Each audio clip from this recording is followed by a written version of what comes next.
We're going to be talking now about explaining the properties of metals. And where we are particularly interested in those properties that are common to all metals. So we're starting out with our metallic luster. And I've already told you what causes that, haven't I? And there's a picture for it on page 16, where we can see that the light bounces off the delocalized electrons. So, you're able to use a different colour line, because that's hard to see from here. Please. Thank you.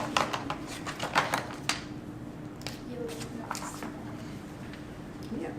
Okay, so if we drew a diagram where we have our cations, we've got our delocalized electrons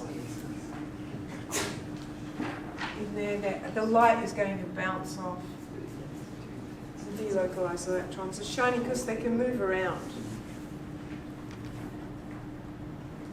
And even though I haven't drawn my cations very close together, they are quite close together, and the light can't pass through. So metals look like a solid. They're opaque.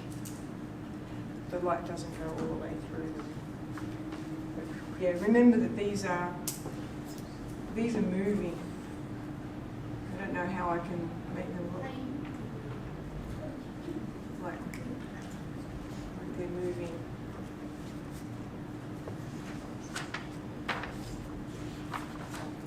And a good conductor of heat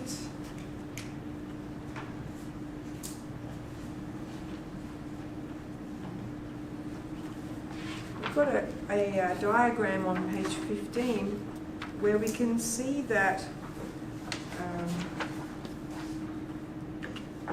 if the heat is applied to one end,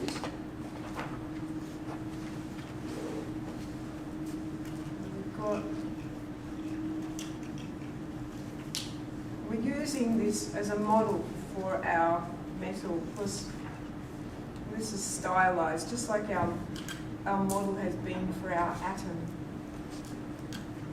So if I heat this end, then this end gets more energy.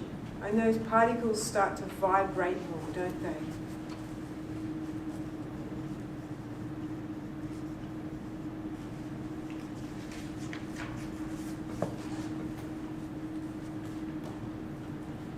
And so that energy is then transferred along.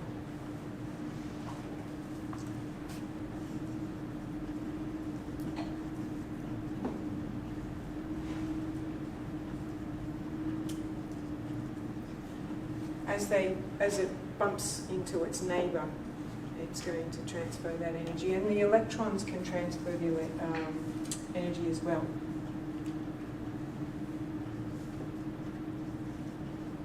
I'll show you, say, the cations.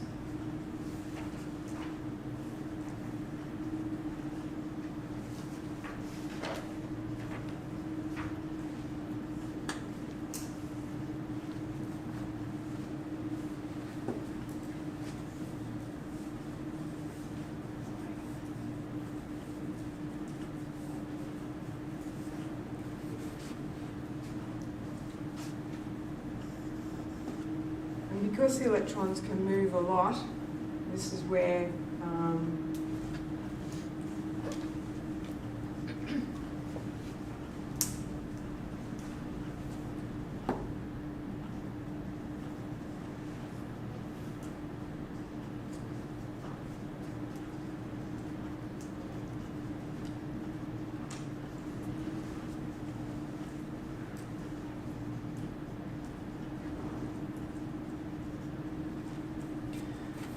so the energy from our vibrating cations can only really influence what are adjacent to it, whereas because our delocalized electrons are free to move throughout the whole substance, the whole lump, they're able to transfer a lot of energy quite quickly. So does that make sense? We think now about conducting electricity. It's our delocalized electrons again.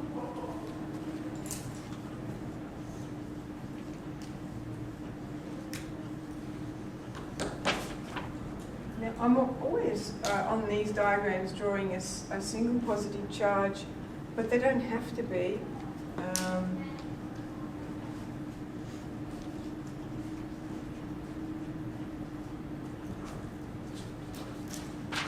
For example, if I had calcium metal, which is a group 2 metal, it would actually have 2 plus charges.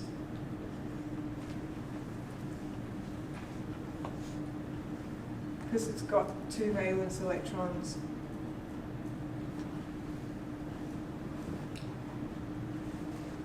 So it's going to lose both of them, or they're going to be delocalized. So the cation for calcium would have a 2 plus charge. All right, so if we get back to conducting our electricity, again, it's because our delocalized electrons can move.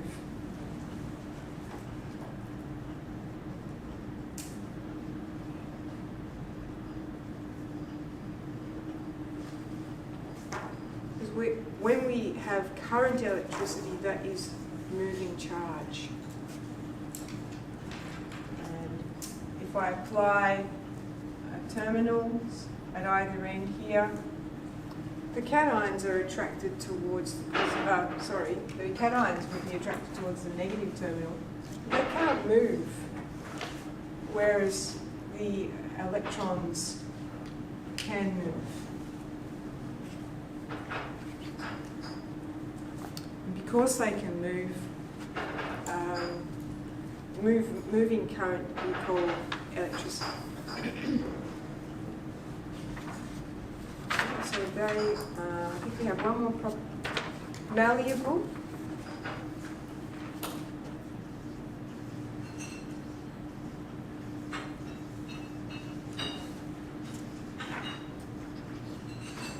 So if we think of the electrons are almost like glue that are holding our cations together. If I hit this with a hammer,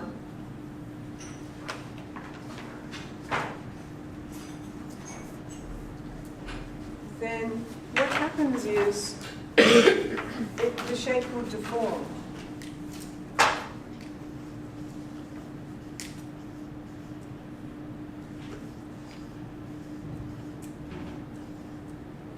And so this is before and after.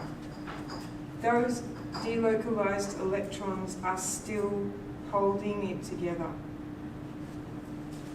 in its new shape, because they are able to attract from all directions. It's multi-directional attractions there. It doesn't break. Our metal here doesn't break. It bends, basically. So this is malleable. And ductile is similar, drawing into a wire where we can apply pressure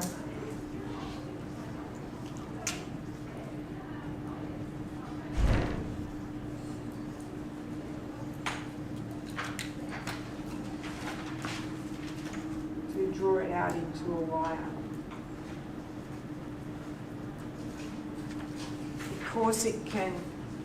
Because those delocalized valence electrons can move around to keep those cations attracted to each other as acting like glue, if you like.